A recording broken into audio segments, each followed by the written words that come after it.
ትምህርት ቤት እውላለሁ። ደስ ይለኛል። ትምህርት ቤታችን የቀለም ቤት ብቻ አልነበረም፣ መዝናኛችንም ነው። በስፖርት እንዝናናለን፣ በሙዚቃ ትምህርት እንዝናናለን። ቢያመን ክሊኒክ አለን፣ እንታከማለን። በክሊኒኩ የማይገኝ መድኃኒት አልነበረም። ነርሱ ጋሽ ብርሃኑ አመመን ካልነው መድኃኒት በነፃ ይሰጠናል። መርፌ ይወጋናል። እጁ ፍቱን ነው፣ እንድናለን። መምህራኖቻችን እጅግ ይከበራሉ። ከየትም የትም ቢልኩት የማይላክ ተማሪ አልነበረም። መምህራኖቻችን ጸዳ ያለ አለባበስ የሚለብሱ፣ ተናግረው የሚሰሙ፣ ቢበትኑት የማይጨርሱት የሚመስል ብር የሚከፈላቸው፣ ከማህበረሰብ ውስጥ ጎልተው የሚታዩ፣ እውነትን በእውነት የሚኖሯት የተከበረ ሰብዕና ባለቤቶች ናቸው። ከአንደኛ ደረጃ ሳልወጣ ቀስ በቀስ ያገኘሁትን ጽሑፍ ሁሉ ማንበብ ተለማመድኩ። ስጀምር በኦሪት ዘፍጥረት ነበር። ገና ትንሽ ሳለሁ ሙልጭ አድርጌ አነበብኩት። ትንቢት ስገባ ማስፈራሪያው በዛብኝ።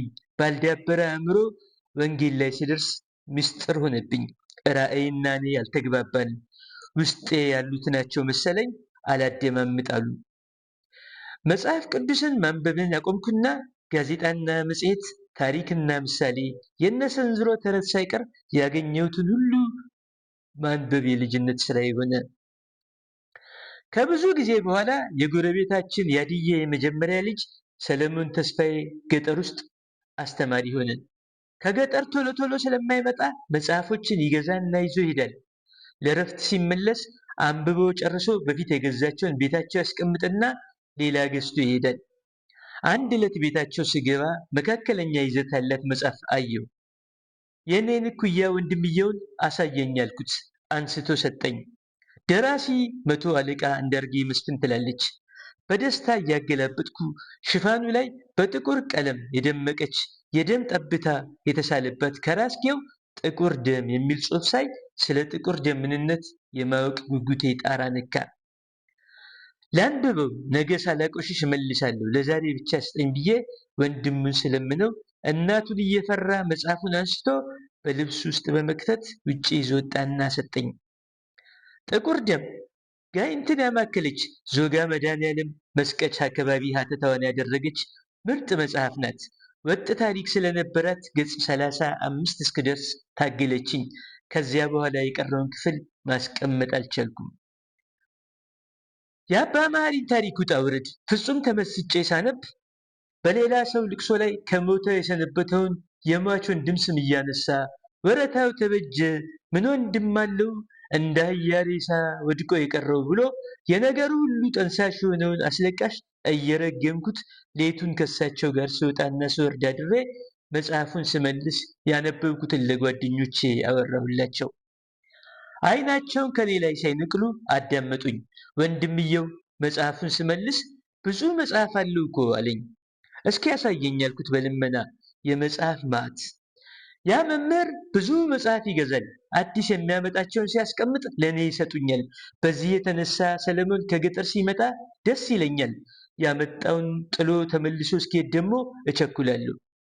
ከዚያ ጊዜ ጀምሮ ከተለያዩ ቦታዎች ያገኘኋቸውን የወዲያነሽን ወንጀለኛው ዳኛ፣ ዶሰኛው፣ ሐዲስ፣ እንደወጣች ቀረች፣ ጣምራ ጦር፣ የህሊና ደወል፣ ሰመመን፣ እምዩ፣ ብቻ ምን አለፋችሁ ለማ በገበያና ጦቢያም አልቀሩኝም።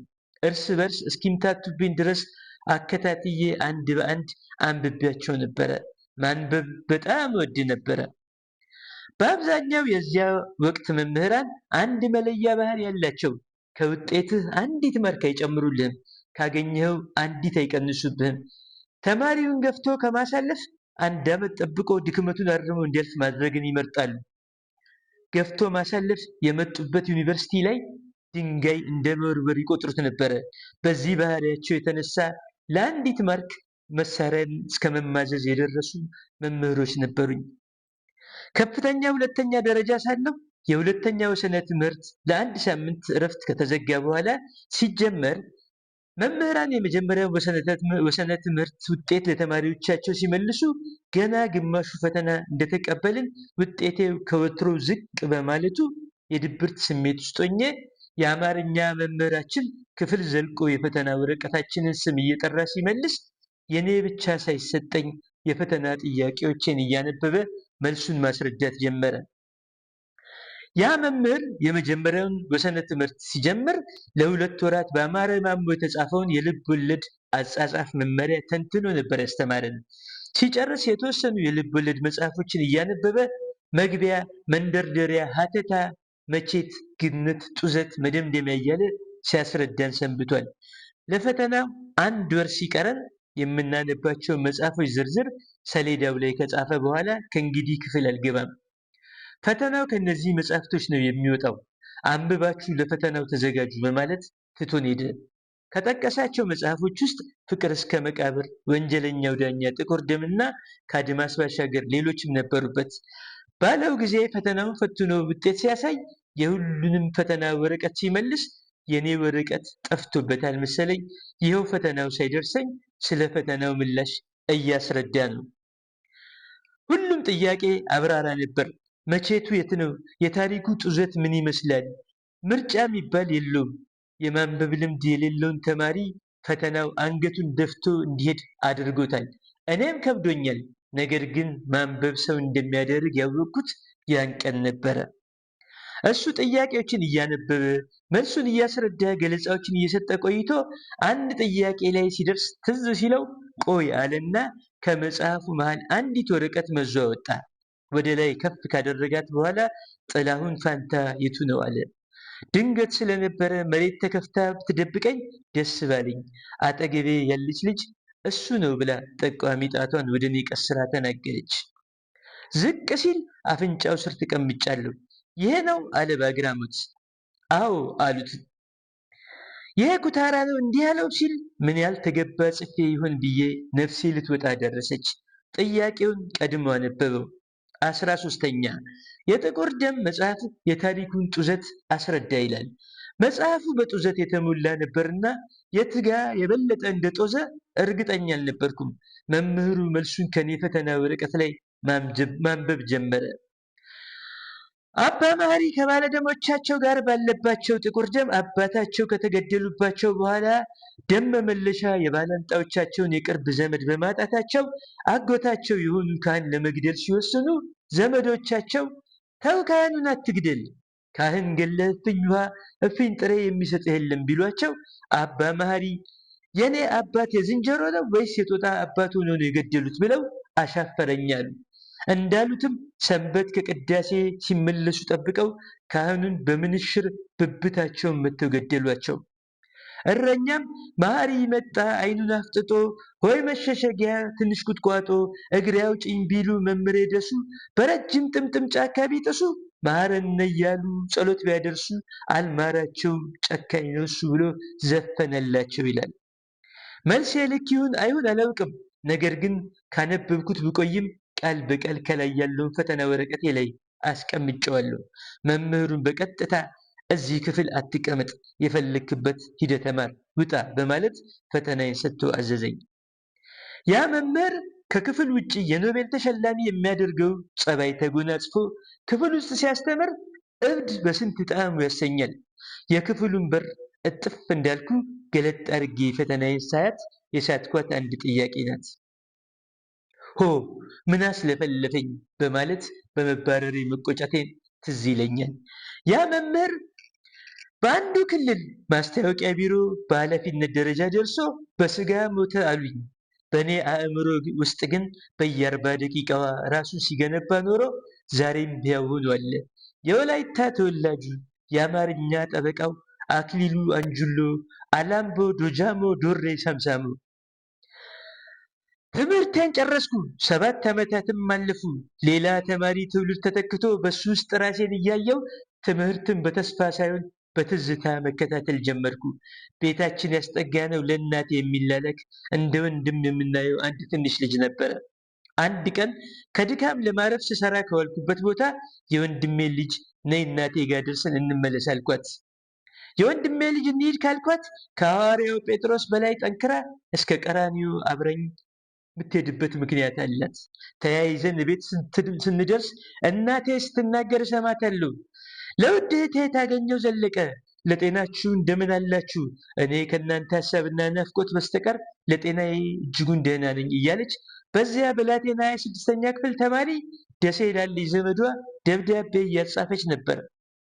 በፊት ለእናቴ ሁሌም ደብዳቤ የምጽፈው እኔ ስለሆንኩ በልጁ ውስጥ ልጅነቴን ለመከለስ አጻጻፉን ለማየት ጓጉቼ ጠጋ በማለት ጽሑፉን አየሁት። እናቴ እድሜ ለመሰረተ ትምህርት ከዛ እጇን ቀለም ውስጥ ከነከረች ሸረሪት የምትባል ነፍሳት የሄደችበት ከመሰለ ጽሑፍ እጅግ የተሻለ መጻፍ እንደምትችል አውቃለሁ። ነገር ግን ልጁ 6ኛ ክፍል ስለሆነ ከእሷ እንደሚሻል በማሰብ ነበር ደብዳቤ እንዲጽፍላት ያደረገችው። ከጽሑፉ አለማማር የመልእክቱ ነገር ራስ ያዞር ነበር። እግዚአብሔር በሚያውቀው አንዲት ቃል ሳልጨምርበት ልጁ የጻፈው እንዲህ ይላል። ውድ እህቴ ታገኘ ጤና ምን አላችሁ? ህሶት ለገ ለጠኘ ይማድማት። ድምፄን ጎላ አድርጌ ሳነበው ከሁላችን ቀድሞ ያ ትንሽ ልጅ ራሱ በሳቅ ተንፈራፈረ። የወንድሜ ልጅማ እንባዋን እያዘራች እናቴ ሞትሽ እያለች ትንከተከታለች። እኔ ግን እንደዛን ቀን ተክዤም አላውቅም። ከነሱ ዕድሜ 5 ዓመት ቀድሜ የቆጠርኩት አቦጊዳ ሄውዞ በጉዲሃ ቤዝዦ ገዱሂ ዋዜዥሁ የሚሉት ቃላት እንኳ ተሰልፈው መጡብኝ። በጥቂት ዓመታት ውስጥ የተከሰተው የሁለት ተከታታይ ትውልድ ልዩነት ምን ነበር? ይህን ያህል ጉልህ ልዩነት እንዴት ሊከሰት ቻለ እያልኩ አሰላሰልኩ። ልዩነቱ ግልጽ ነበረ። ትናንት የዘመኑ የስልጣኔ መለኪያ የነበሩት ሬዲዮ፣ ቴፕ፣ ሰዓት፣ ካሴት፣ ቴሌቪዥን፣ የባትሪ ብርሃን፣ የመስመር ስልክ፣ ፖስታ ቤት፣ የሂሳብ ማሽን፣ የባንክ ደብተር፣ ፎቶ ቤት፣ መስታወት፣ ታይፕራይተር፣ መጽሐፍቶቻችን፣ የስብሰባ አዳራሽ፣ ሜትሮሎጂ ሳይቀር ሁሉም የሀብት መለኪያዎች ተጠራርተው በትንሽ ሞባይል ስልካችን ውስጥ ለመቀርቀር የፈጀባቸውን ዓመታት አስሉት። ይህ ሁሉ ለመሆን የፈጀባቸውን ጥቂት ዓመታት ቁጭ ብዬ እያየው በልጆቻችን ላይ ያሳደረው ተጽዕኖ ሳስብ ቀጣዮቹ 20 እና 30 ዓመታት ይዘው ሊመጡት የሚችሉት ጣጣ የበለጠ ያስፈራኛል። ቴክኖሎጂ የዓለምን አኗኗር እና ውሎ ቀላል አድርጎታል። በአንጻሩ ቴክኖሎጂ መልሶ በ2050 በራሳችን እጅ በዘረመል ምርምር ፍየልና በግ ፈጥረን እንበላለን ሲል እየሰማሁ የልጆቻችን ቀጣይታ ያስጨንቀኛል። ከዚህ ሁሉ ጣጣ ማምለጫ መንገዳችንን ለልጆቻችን የአባቶቻችንን የትናንት ታሪክ አጥብቀን የነገ ሕይወታቸውን በእነሱ መንገድ ስንቀርጸው ብቻ ነው። ያንን ለማድረግ ደግሞ ቅድሚያ ማንበብ አለብን። ያላነበበ አይጽፍም፣ ያልጻፈ ሀሳቡን አይገልጽም፣ ሀሳቡን ያልገለጸ ትውልድ ደግሞ አይግባባም፣ እናም በአንድነት ለመኖር አይችልም። እናቶች ሆይ፣ አባቶች ሆይ፣ ልጆቻችን በአንድነት እንዲኖሩ፣ በሀሳብ እንዲግባቡ፣ የወል ታሪክ እንዲኖራቸው ከምንም በፊት በንባብ ልናንጻቸው ይገባል። ትውልድ በማንበብ ይታነጻልና ልጆቻችንን ንባብን ባህላቸው እናድርገው። አመሰግናለሁ።